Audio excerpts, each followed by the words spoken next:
My name is Maxine, and I'm 32 years old. Kate has been my best friend since elementary school, which is why I put my heart and soul into planning her baby shower. The pink and blue balloons, the handcrafted decorations, the personalized gifts, everything was perfect. That's when Ryan, my husband, suddenly stood up with a strange look on his face. "We have to go," he announced to the room. After years of failed fertility treatments and a devastating miscarriage, I felt my heart stop when he pulled out an ultrasound. "She's pregnant," he said, pointing at Kate. "And it's ours." If you've ever had your life change in a single moment, hit subscribe and let me know where you're watching from. This is a story about friendship betrayal and the moment that changed everything. Kate and I met when we were both 8 years old. Mrs. Patterson paired us together for a science project about butterflies, and from that moment we were inseparable. Growing up in Riverdale, a small Midwestern town where everyone knew everyone's business, Kate was my constant. We shared everything from playground secrets to first crushes, from teenage heartbreaks to college acceptance letters. In high school, during a sleepover in her parents' basement, we made a pact. We pinky swore to be each other's maid of honor, to be godmothers to each other's children, and to always tell each other the truth, no matter how hard it might be. I remember how sincere her face looked in the glow of the flashlight we were holding under our chins, trying to look spooky. "No matter what happens, Max, we'll always have each other's backs," she had said. I believed her completely. When it came time for college, we went our separate ways for the first time. I stayed closer to home at State University to study nursing, while Kate headed east to attend a prestigious marketing program. Despite the distance, we called each other at least twice a week and spent every holiday break catching up as if no time had passed. It was during sophomore year when Kate met James at a business networking event. She called me at 2 a.m, practically breathless with excitement. "Max, I just met my future husband," she squealed into the phone. I laughed at her certainty, but as usual, Kate was right. 3 years later, I was standing beside her as her maid of honor, watching her marry James in a beautiful lakeside ceremony. I remember thinking she had everything figured out so perfectly, just as she always had. 2 years after that, it was Kate's turn to stand by my side when I married Ryan. We had met at a hospital fundraiser where I was volunteering as a pediatric nurse, and he was representing his pharmaceutical company. He approached me with a genuine smile that reached his eyes, and we talked for hours. 6 months later, he proposed, and 6 months after that, we were married. Even as adults with busy careers and separate lives, Kate and I maintained our connection. We established a tradition of Sunday brunches, and once a month we'd have a movie night with both couples. Ryan and James got along well enough, though they never became as close as Kate and I were. Our friendship always had a particular dynamic. Kate was the outgoing one, the natural leader. She commanded attention when she walked into a room, always confident and decisive. I was more reserved, often happy to let her take the lead, finding comfort in her shadow. She pushed me to try new things, and I kept her grounded when her ambitions ran away with her. As our careers developed, I found my calling as a pediatric nurse. There was something deeply fulfilling about helping children through their most vulnerable moments. My colleagues often commented on how natural I was with the kids, how they seemed to trust me instantly. Those comments always brought a mixture of pride and sadness, knowing how much I wanted children of my own. Meanwhile, Kate's marketing career skyrocketed. She climbed the corporate ladder with remarkable speed, recently earning a promotion to executive level at her firm. With each promotion came longer hours, more stress, and less time for our Sunday brunches. Our conversations increasingly centered around her work challenges and achievements. I noticed the distance growing between us, but I told myself it was natural. We were adults with our own lives. Still, I missed the closeness we once had, the way we could tell each other anything without fear of judgment. Little did I know that the growing distance between us would soon be replaced by something far worse than I could have imagined, something that would make me question whether I ever truly knew my best friend at all. Ryan and I met 5 years ago at a hospital fundraiser. I was there representing the pediatric department, and he was the handsome pharmaceutical sales rep who couldn't take his eyes off me. He approached with a confidence that wasn't arrogant, just warm and genuine. "I've been trying to come up with a clever way to introduce myself for the past 20 minutes, he admitted, "but I think I'll just go with hello. I'm Ryan." His honesty was refreshing, and we ended up talking in a quiet corner of the event until the cleaning staff started putting away chairs. Our connection was immediate and undeniable. Within 6 months, he proposed during a weekend trip to Lake Michigan, and 6 months after that, we were married in a beautiful ceremony with Kate by my side. From the beginning, we both knew we wanted children. We'd discuss it on lazy Sunday mornings, planning the family we would build together. We'd debate names and talk about which of our traits we hoped our children would inherit. I wanted them to have his kindness and easy laugh. He wanted them to have my patience and empathy. Let's start trying right away, I suggested on our honeymoon as we watched the sunset from our balcony in Maui. Ryan kissed me and whispered, "I thought you'd never ask." The first year of marriage was blissful. We turned the second bedroom of our apartment into a future nursery, painting it a soft yellow that would work for any gender. I downloaded fertility tracking apps and started taking prenatal vitamins. We were so full of hope, so certain that parenthood was just around the corner. But months passed with no positive pregnancy test. Each negative result stung a little more than the last. What had started as exciting and spontaneous became scheduled and mechanical. Sex became a task rather than an expression of love. I'd cry quietly in the bathroom after each failed attempt, not wanting Ryan to see how much it was affecting me. After a year of trying, we consulted with Dr. Brennan, a fertility specialist. She ran tests, checked hormone levels, and examined both of us thoroughly. The diagnosis came back as unexplained infertility, a frustrating catch-all term that offered no real answers and no clear path forward. It happens in about 20% of cases, Dr. Brennan explained gently. Everything looks normal, but conception isn't occurring. The good news is that there are still many options available to you. Thus began our journey through increasingly invasive and expensive fertility treatments. First came medication to stimulate ovulation, then intrauterine insemination, and finally in vitro fertilization. Each step drained our savings account and took a toll on my body and spirit. The hormone injections gave me terrible mood swings. I gained weight, felt constantly bloated, and developed dark circles under my eyes from disrupted sleep. Ryan learned to give me the shots, carefully measuring each dose and apologizing every time the needle pierced my skin.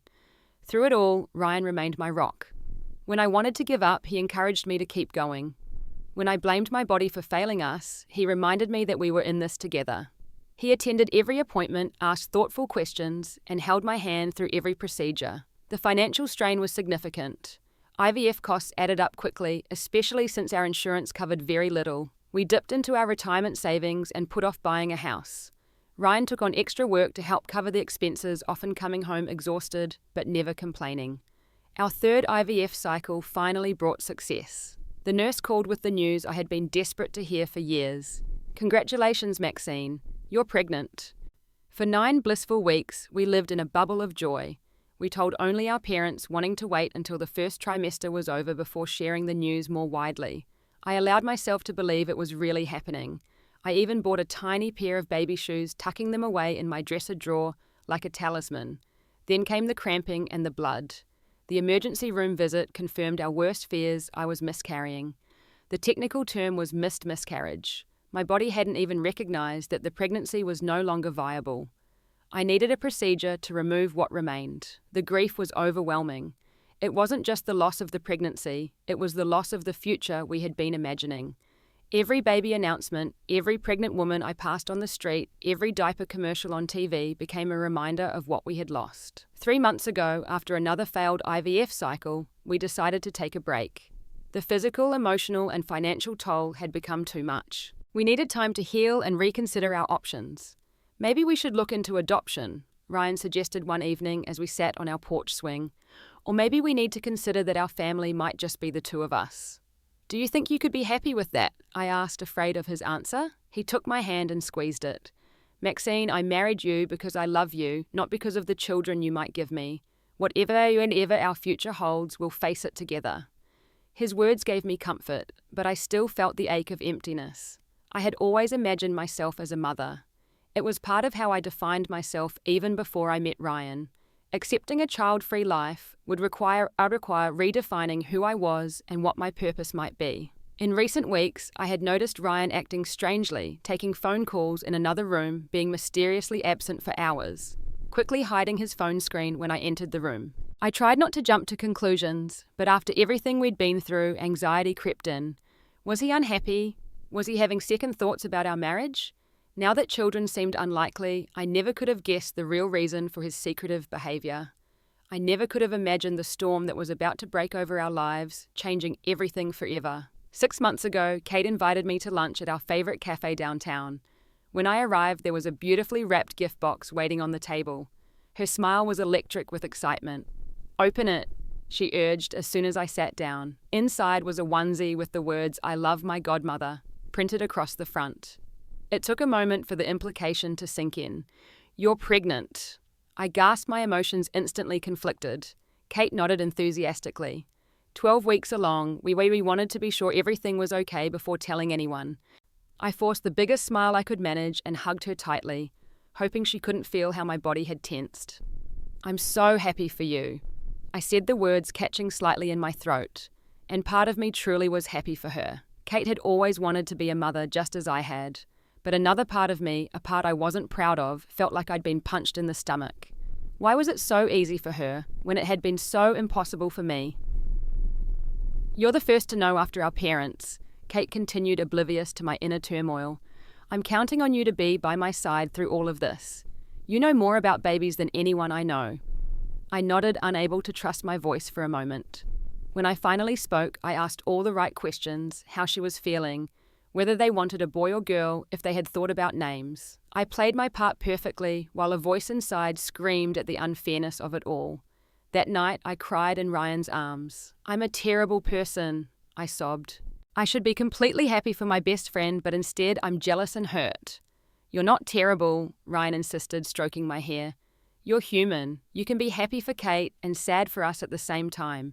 Those feelings can coexist." As Kate's pregnancy progressed, she became increasingly self-centered. Every conversation revolved around her symptoms, her preparations, her excitement. She complained about morning sickness to a woman who had injected herself with hormones until her stomach was bruised. She lamented her weight gain to someone who had prayed to experience the same. She described her pregnancy as so easy to a friend who had suffered a miscarriage.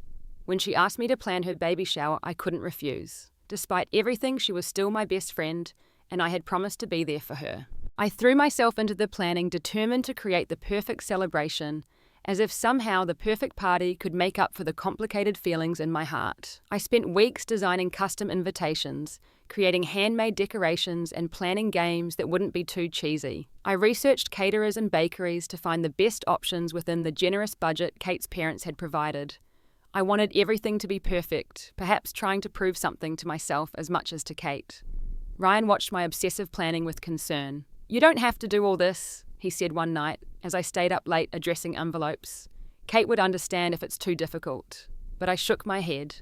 "I'm fine. This is what best friends do." Ryan sighed. "Just because you've been friends since childhood doesn't mean you can't set boundaries, Max, especially now." I ignored his advice, afraid that setting boundaries would make me seem petty or jealous, even though I was both of those things. Instead, I channeled all my complicated emotions into creating the most Instagram-worthy baby shower possible. As the weeks passed, I noticed an increasing distance between us. Kate became consumed with her pregnancy, joining online forums and making new friends with other expectant mothers. Our Sunday brunches became less frequent. And when we did meet, Kate dominated the conversation with baby talk and complaints about James not being involved enough. "He's always working late," she complained during one of our rare get-togethers. "It's like he's not even excited about the baby." I tried to offer perspective. "He's probably just stressed about providing for the three of you. Men process these things differently." Kate waved away my comment. "You wouldn't understand. It's different when you're actually pregnant." Her words stung, but I swallowed my hurt and changed the subject. More concerning was the strange tension I began to notice between Ryan and James. The two had never been close, but they had always been cordial. Lately, though, Ryan seemed to barely tolerate being in the same room as James. When I asked him about it, he brushed it off as work stress. At a dinner party at Kate and James's home, I observed Ryan watching James with an intensity that seemed almost like suspicion. Later that night, I overheard James on the phone in the hallway, speaking in hushed tones about keeping secrets and what she doesn't know won't hurt her. I assumed he was talking about Kate, perhaps alluding to some work issue or surprise he was planning. I never imagined the secret might involve me. As Kate's due date approached and the baby shower drew nearer, I found myself increasingly exhausted, not just physically from the planning, but emotionally from maintaining the facade of the perfectly supportive friend while nursing my own wounds. What I didn't know then was that the baby shower wouldn't be the celebration Kate expected, but the setting for a revelation that would shatter our friendship forever. In the 3 weeks leading up to Kate's baby shower, I barely slept. Between finalizing details with vendors, assembling favor bags, and creating elaborate decorations, I was exhausted. But it wasn't just the physical toll of planning the event. It was the emotional weight of pretending to be overjoyed while my heart ached. Kate had become almost unrecognizable to me. The kind, empathetic friend I'd grown up with had been replaced by someone demanding and self-centered. She criticized my color choices for the decorations, complained that the venue, her own sprawling backyard, wasn't ideal, and questioned the menu I'd carefully selected based on her previous preferences. "Are you sure we need all these games?" she asked during one of our final planning calls. "They seem a bit juvenile. My colleagues from work are coming and I want everything to be sophisticated." I bit back a retort about how she had specifically requested games in our initial planning session. "I can scale them back," I said instead, making yet another adjustment to please her. Meanwhile, Ryan was acting increasingly strange. 3 weeks before the shower, he mentioned having an appointment, but was vague about the details. "Just a work thing, wait," he said when I asked. "Nothing to worry about." But his face told a different story. There was a tension in his jaw that I recognized from our most stressful fertility appointments. That same night, I walked into our bedroom to find Ryan looking intently at something on his phone. When he noticed me, he quickly locked the screen and put the phone down. "What was that?" I asked casually, though my heart rate had picked up. "Just some work emails," he replied, but he wouldn't meet my eyes. A few days later, he received a call from a number I recognized, our fertility clinic. He took the call in another room, which was unusual. We had always faced those conversations together. When I passed by the door, I heard him say, "She's not ready to know yet. We need to be absolutely certain." My stomach dropped. What wasn't I ready to know? Was there something wrong with me that the doctors had discovered, or worse? Was Ryan planning to leave me because of our inability to have children? Despite my fears, something about Ryan's demeanor didn't fit with bad news.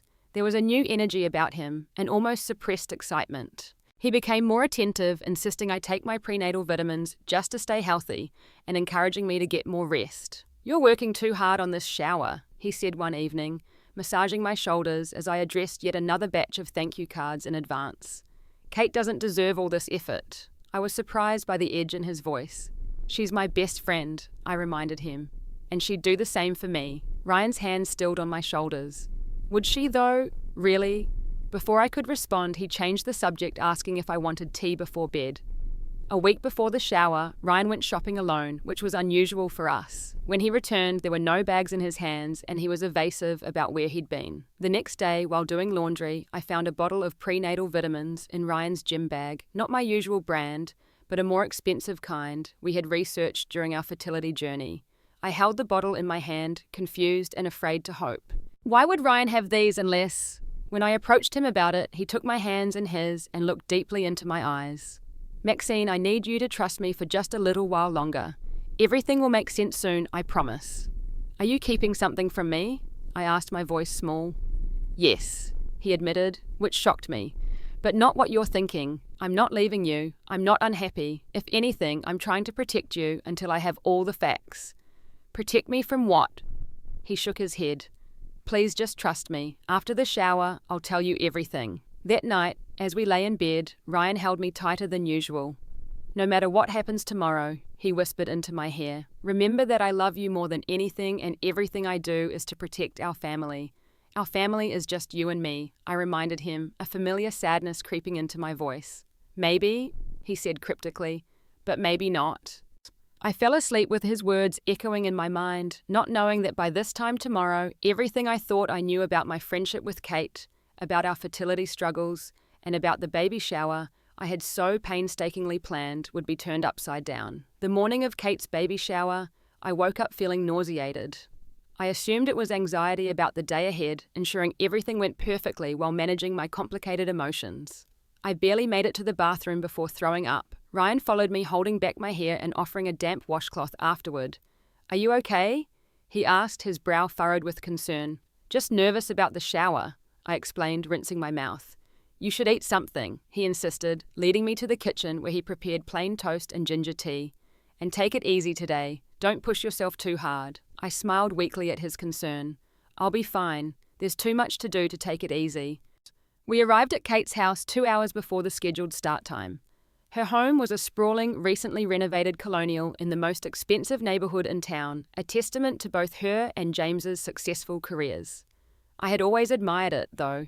Today it felt oddly intimidating. I immediately got to work transforming her already immaculate backyard into a baby shower wonderland. I had chosen a subtle woodland theme with soft greens and yellows, since Kate and James had decided not to learn the baby's gender. I hung delicate paper lanterns from tree branches, set up tables with hand-sewn table runners, and arranged centerpieces of wildflowers in mason jars tied with raffia. Kate emerged from the house as I was arranging the gift table. She looked radiant in a cream-colored maxi dress that showcased her perfectly round belly. For a moment, seeing her glowing in her pregnancy, I felt a genuine surge of happiness for my friend. "This looks nice," she said, scanning the decorations. Though I thought we had discussed using more white than yellow, and just like that, the moment was gone. "The yellow adds warmth," I explained patiently, "and it works for either gender." Kate shrugged. "I suppose it's too late to change it now. Where are you planning to put the champagne station?" I pointed to a table near the house, right there with the non-alcoholic options for you and any other pregnant guests. "Move it closer to the seating area," she directed. "People shouldn't have to walk far for refills." I nodded and made the adjustment, reminding myself that this was her day, not mine. As guests began to arrive, I slipped into hostess mode. I greeted everyone warmly, took gifts to the designated table, and ensured glasses were filled and food plates replenished. Most of the guests were Kate's colleagues and new friends from her prenatal yoga class, people I had never met before. I felt like a caterer rather than the best friend who had organized the entire event. Kate's mother Beverly approached me as I was refilling the fruit platter. "Maxine dear, it's lovely to see you," she said, ear-kissing near my cheek. "Such a shame you and Ryan haven't been able to start a family of your own yet. Have you considered adoption? My friend's daughter just adopted the most precious little boy from Guatemala." I forced a smile. "We're exploring our options," I said diplomatically, though what I wanted to say was far less polite. The shower proceeded with the typical games and gift opening. Kate sat in a decorated chair like a queen, opening one expensive gift after another. Designer baby clothes, high-end strollers, custom-made blankets. The pile grew as she expressed varying degrees of appreciation for each item. When it came time for Kate to thank everyone, she stood with one hand cradling her belly. "James and I are so grateful for all your love and support." She began scanning the crowd of about 30 women. "Becoming a mother has always been my dream, and I'm blessed that it's been such an easy journey for me." I flinched at her words, thinking of the countless injections, procedures, tears and heartbreak of my own journey. "I want to thank you all for coming today," Kate continued, "and for these generous gifts. A special thanks to my mother for her guidance to my colleagues, for their understanding as I prepare for maternity leave, and to all my new mum friends who have shared their wisdom." I waited for her to acknowledge me. The friend who had spent weeks planning every detail of this party, who had stuffed favour bags until 2 a.m, who had shown up despite her own pain, but the acknowledgement never came. Just as Kate was finishing her speech, she dropped a bombshell. "And I want to give special recognition to someone very important who is here today, my surrogate." A confused murmur ran through the crowd. This was the first I had heard about any surrogate. Kate had never mentioned using one, and her obvious pregnancy seemed to contradict the very idea. "Without her," Kate continued cryptically, "this miracle wouldn't be possible." I looked around the room, trying to determine who among these strangers might be carrying a child for Kate and James. Everyone looked equally confused, with guests exchanging puzzled glances. Then I noticed something odd. People weren't just looking confused, often several were looking directly at me with strange expressions. Some seemed shocked, others pitying, and a few appeared angry. One of Kate's colleagues whispered something to her neighbour while staring pointedly in my direction. Before I could process what was happening, the side door opened and Ryan walked in. He hadn't planned to attend the women-only portion of the shower, intending to arrive only for the final hour when husbands and partners were invited. Yet here he was 2 hours early, looking simultaneously determined and nervous. He scanned the room until his eyes found mine, then walked purposefully toward me. I noticed James standing near the bar, his face pale, a tumbler of whiskey clutched in his hand. When he saw Ryan, he put down his glass and moved as if to leave the room. "Ryan," I said as he reached me, "what are you doing here so early?" Instead of answering me directly, Ryan turned to face the entire room. "I'm sorry to interrupt," he said, his voice steady despite the tension evident in his posture. "But Maxine and I have to go." The room fell silent. Kate's smile froze on her face. Ryan reached into his jacket pocket and pulled out what was unmistakably an ultrasound photo. He held it up for everyone to see. "She's pregnant," he said, pointing directly at Kate. "And it's ours. Kate stole our embryo." The room exploded into chaos. Gasps, exclamations, and the clatter of dropped glasses created a cacophony of shock. My mind couldn't process Ryan's words. I stood frozen, staring at the ultrasound in his hand, unable to connect it to reality. Kate's face contorted with rage. "How dare you!" She shrieked, her hands protectively covering her belly. "This is my baby. You're just jealous because you couldn't have one of your own." Ryan remained calm, addressing the stunned room rather than Kate directly. 3 weeks ago, I received an anonymous email from someone at Midwest Fertility Clinic. A technician confessed that Kate had paid them to use Maxine and my last viable embryo instead of a donor embryo, as she had told James. James stepped forward, his face ashen. "I knew something wasn't right," he said quietly. "Kate told me we were using an anonymous donor egg with my sperm because she had premature ovarian failure. She made me swear not to tell anyone, said she was embarrassed." Kate turned on her husband. "You traitor! You promised you'd never tell." "I didn't tell anyone, Kate," James replied wearily. "But I've suspected for months that you weren't being truthful about the donor. The paperwork never seemed right. When you suddenly switched clinics mid-treatment, I thought it was strange, but you always had explanations." My legs gave out and I sank into a nearby chair. The room was spinning around me. The baby, the one growing inside Kate's belly, the one she had been flaunting for months, while knowing how much I was suffering, was genetically mine. Mine and Ryan's. Our last embryo from our final IVF cycle. "I have proof," Ryan continued, pulling a folder from his jacket. The clinic employee provided documentation. Kate bribed someone in the lab to substitute our embryo for the donor embryo that was supposed to be used. She specifically requested our embryo. It wasn't random. Kate's mother stepped forward, her face a mask of horror. "Catherine Elizabeth, tell me this isn't true." Kate's composure cracked.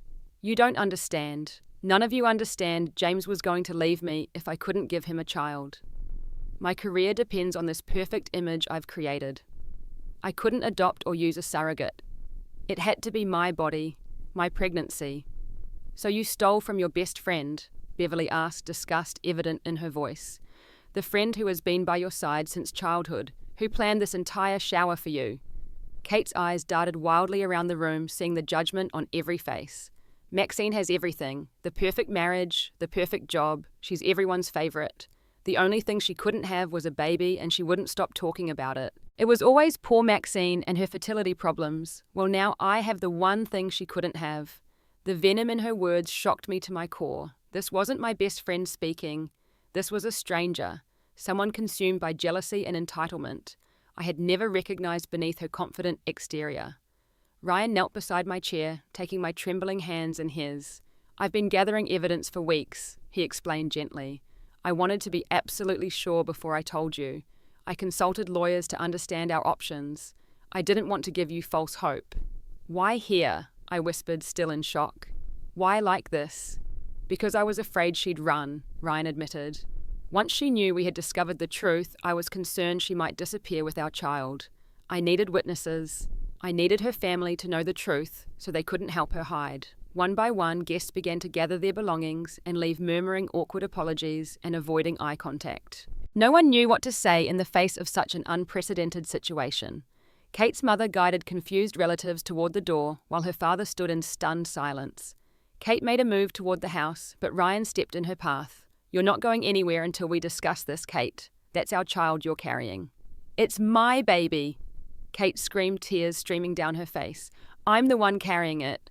I'm the one who's been taking care of it for 6 months. James approached cautiously, his face a mask of conflicted emotions. "Kate, we need to be reasonable here. If what Ryan says is true, and it seems like it is, then legally and ethically this is their child. You're supposed to be on my side," Kate sobbed, turning on him. "I'm supposed to be on the side of what's right," James replied quietly. "And this isn't right, Kate. You lied to me. You stole from your best friend. You've been living a lie for months and you've dragged me into it." As the remaining guests cleared out, we moved the conversation inside. My head was spinning with questions, fears, and a strange, terrifying hope. The baby I had mourned, had grieved for months, was alive, growing inside the woman I had trusted most in the world. Ryan explained everything he had discovered.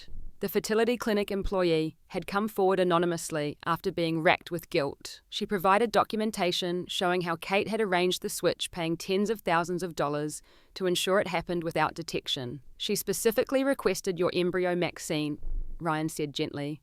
The technician said Kate brought photos of you from childhood, saying she wanted a donor who looked like her friend. But she knew exactly what she was doing. Kate sat on the couch, her arms wrapped protectively around her belly. "You can't take my baby," she said, her voice hoarse from crying. "I'm the one carrying it. I'm the one who's bonded with it." Kate.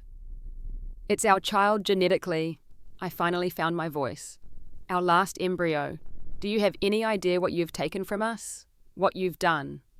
"I gave your baby life," Kate shouted. "That embryo would have stayed frozen forever. I did you a favor." "A favor?" I was incredulous. "You watched me grieve, Kate. You watched me fall apart thinking we had lost our last chance at having a biological child. You comforted me all while knowing you were carrying my baby. How could you do that to me, to anyone? I needed this baby more than you," she said, her voice dropping to a whisper. "My marriage was failing. My parents were pressuring me. My promotion depended on projecting the right image of work-life balance. You don't understand what it's like to have that kind of pressure." Ryan, always the practical one, redirected the conversation. "We need to discuss next steps. Our lawyer will be contacting you tomorrow, but for now we need assurances that Kate will receive proper prenatal care and won't try to leave the state." James nodded wearily. "I'll make sure of it. I'm so sorry, both of you. I had no idea." As we prepared to leave, the reality of the situation began to sink in. Our biological child, was growing inside a woman who had betrayed us in the most fundamental way possible. The road ahead would be complicated, painful, and filled with legal battles. But for the first time in months, there was also hope, a terrifying, fragile hope, that we might still have the family we had dreamed of. The weeks following Kate's baby shower were a blur of legal meetings, medical appointments, and emotional turmoil. Ryan and I immediately filed for a temporary restraining order to prevent Kate from leaving the state. The judge, stunned by the unprecedented nature of our case, granted it immediately and ordered Kate to maintain her regular prenatal care, with reports sent to us and our lawyer. Kate initially fought back with her own legal team, claiming emotional distress and arguing that as the gestational carrier, she had rights to the child. Her lawyers painted her as a victim of fertility clinic negligence, attempting to shift blame away from her deliberate actions. However, the evidence against her was overwhelming. The clinic employee had provided detailed documentation of Kate's bribery and specific requests for our embryo. The paper trail of Kate's payments to the lab technician, made through a series of cash transfers, was eventually uncovered by investigators. 2 weeks after the shower, Kate suffered an emotional breakdown during a preliminary hearing. When confronted with the full extent of the evidence, including text messages she had sent to the clinic employee discussing how to best conceal her actions, she collapsed in tears. "I did it," she finally confessed to the stunned courtroom. "I took their embryo. I knew it was wrong, but I convinced myself I deserved it more than they did." Her confession changed everything. James, who had been supporting her despite his own sense of betrayal, finally made the decision to file for divorce. "I can't be with someone capable of this level of deception," he told us privately after the hearing. "I'm sorry it took me so long to see who she really was." The court appointed a medical guardian to oversee Kate's prenatal care, ensuring both her health and the baby's were monitored appropriately. We were permitted to attend appointments, which created some of the most awkward medical visits imaginable, sitting in the same room with the woman who had stolen our child, watching as doctors measured and monitored the baby growing inside her. During one ultrasound, I saw our baby's face clearly for the first time. Tiny features, a button-nosed hands moving near the mouth. The technician pointed out features: strong heartbeat, good movement, looks like she's sucking her thumb. I whispered, tears filling my eyes. The technician looked confused, glancing between Kate and me, clearly aware of our unusual situation, but unsure of protocols. "Yes, it's a girl. I thought you knew." Kate stared at the ceiling, refusing to look at me or the screen. I couldn't begin to imagine what was going through her mind, carrying a child she had desperately wanted to keep, but now knew she would have to give up. Despite my anger and sense of violation, I sometimes found myself feeling an unexpected pity for Kate. She had destroyed her marriage, her career, her reputation, and our friendship, all for a desperate grasp at a life she thought she needed. The woman I had known since childhood had become unrecognizable, consumed by obsession and entitlement. As her due date approached, the legal arrangements became finalized. Kate would relinquish all parental rights immediately after birth. Ryan and I would be present for the delivery and take custody of our daughter as soon as medically advisable. Kate would face criminal charges for fraud and medical ethics violations, with a plea deal in the works. The birth itself was surreal. We were in the delivery room with security posted outside, a precaution our lawyers had insisted upon. Kate had become increasingly unstable in the final weeks of pregnancy, alternating between rage bargaining and despondent acceptance. After 7 hours of labor, our daughter entered the world with a powerful cry. The moment the doctor placed her in my arms, I felt a connection so powerful it took my breath away. This was our child, the one we had created, the one we had mourned, the one who had found her way back to us through the most twisted path imaginable. We named her Emma Grace, Emma meaning whole or universal because she made our family complete, and Grace because it was only by grace that she had returned to us. Kate was permitted to see Emma once before we took her home, a concession our lawyers advised to provide closure. She held the baby briefly, tears streaming down her face before handing her back to me. "I'm sorry," she whispered, the first genuine apology she had offered. "I don't expect forgiveness. I don't deserve it. Just take care of her." Kate was sentenced to 18 months in prison for fraud and medical ethics violations, with additional probation time after release. The fertility clinic faced a major lawsuit and restructuring after their security failures were exposed. The lab technician who had facilitated the embryo switch lost her medical license and also faced criminal charges. The first year with Emma was a mixture of joy and lingering trauma.